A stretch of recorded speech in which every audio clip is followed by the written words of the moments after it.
Bonjour, dans cette vidéo nous allons vous montrer comment fonctionne l'outil de préparation de commandes de Boostmyshop Shop pour Magento 2. Nous sélectionnons donc le menu Embedded ERP et Préparer les commandes. Le plus important, c'est la première étape, à savoir qu'on va sélectionner un ensemble de commandes sur lesquelles on va travailler. Pour vous assister, l'outil va répartir les commandes dans 3 onglets. Les commandes en stock, les commandes pour lesquelles au moins un produit est en rupture, et enfin les commandes mises de côté. Typiquement, là nous avons une commande qui a été mise de côté parce qu'elle n'est pas encore facturée. Les commandes en rupture, elles, sont les commandes pour lesquelles au moins un produit est manquant. Le second produit, en rouge, précise que le produit n'est pas en stock. Le premier, par contre, en vert, est bien en stock. Dès que le second produit arrivera, la commande basculera automatiquement dans l'onglet en stock. Donc la première étape est de sélectionner les commandes pour lesquelles on souhaite faire la préparation. Donc la plupart du temps, nous allons sélectionner la totalité des commandes en stock et nous les ajoutons à la préparation. Donc là, je sélectionne 3 commandes et dans l'onglet en cours, je retrouve maintenant mes 3 commandes. On peut également faire une expédition partielle. Typiquement, cette commande, un seul produit est disponible. Si par contre, je demande au système de l'ajouter aux commandes en cours, à ce moment-là, seul le premier produit sera ajouté et pas le second. Donc la première étape, c'est la sélection des commandes. La seconde étape, c'est ce qu'on appelle le picking. En cliquant sur le bouton, vous allez imprimer un PDF qui sera composé de 2 parties. La première partie du PDF, c'est une liste de picking global. Elle récapitule donc tous les produits dont vous avez besoin pour justement préparer les commandes sélectionnées. Par exemple, le troisième produit, l'Amazon Echo Dot, nous en avons besoin dans 3 commandes. Là, le système vous demande simplement d'en prélever 3 et ensuite, nous ferons la répartition par commande. Notez également que le système va trier la liste des produits par emplacement, ce qui va vous permettre en fait de faire un chemin de picking optimisé. C'est donc la première partie.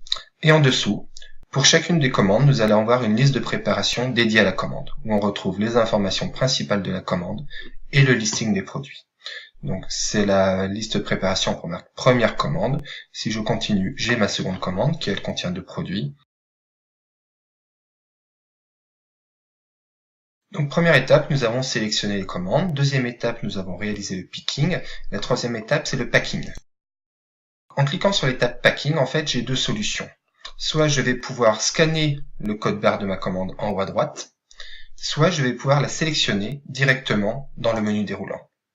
En faisant cela, le résultat est le même, à savoir que le système nous affiche l'ensemble des produits dont nous avons besoin. On reprend les informations principales des commandes, et là, le système attend que vous validiez chacune des commandes. Donc une première solution va être d'utiliser les boutons pour valider les quantités.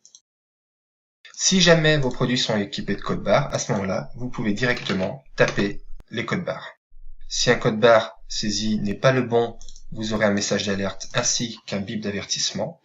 Si par contre, vous utilisez le bon produit, à ce moment-là, ce dernier sera automatiquement validé. Vous allez donc répéter l'opération pour l'ensemble des produits, soit via un lecteur de code barre, soit manuellement. Le poids total de la commande est automatiquement calculé si vos poids sont saisis dans le système. Si ce n'est pas le cas, vous pouvez le saisir manuellement. Une fois que cela est fait, vous pouvez valider le packing. Une fois le packing validé, vous avez un message de confirmation. Le système peut automatiquement télécharger plusieurs documents. La facture, le bon de livraison, la liste de préparation et même l'étiquette transporteur. On en parlera juste après. Une autre option, si vous n'avez pas votre Magento connecté avec votre logiciel transporteur, c'est simplement de venir renseigner ici le numéro de suivi. 1, 2, 3, 4, 5, 6, 7, 8, 9 et j'ajoute le numéro de suivi. Donc à partir de là, le système va non seulement stocker le numéro de suivi dans la commande, mais également notifier le client. Vous pouvez répéter ces opérations pour l'ensemble des commandes. Je passe à une seconde commande. J'utilise encore une fois le lecteur code barre. Et une fois que j'ai scanné le bon produit, à ce moment-là, le statut passe à préparer. Je peux saisir le poids et valider. Donc vous pouvez répéter ces opérations pour l'ensemble des commandes qui ont été sélectionnées dans le batch courant, toujours pareil avec la capacité d'imprimer automatiquement la facture, le bon de livraison, etc. L'étape 4 là est une étape optionnelle. Elle va permettre en fait de télécharger un document PDF qui contiendra pour toutes les commandes sélectionnées votre facture et votre bon de livraison. Donc là, typiquement, nous avons 6 pages puisque nous avons sélectionné 3 commandes. L'étape 5, également optionnelle, va elle vous permettre soit d'exporter en masse les informations des commandes vers le logiciel transporteur, donc UPS Worldship ou TNT Microjet, ce qui va vous permettre d'importer les informations des commandes dans le logiciel et d'imprimer les étiquettes. Et à l'inverse, vous pourrez ensuite importer un fichier de suivi qui va vous permettre directement de venir renseigner au niveau des commandes les numéros de suivi. Une dernière option est de renseigner le numéro de suivi manuellement. Une fois que tout cela a été fait, l'opérateur va pouvoir terminer sa préparation en utilisant le bouton 6. Ce que va faire le bouton 6, en fait, c'est qu'il va simplement enlever de la préparation l'ensemble des commandes qui ont été traitées jusqu'au bout.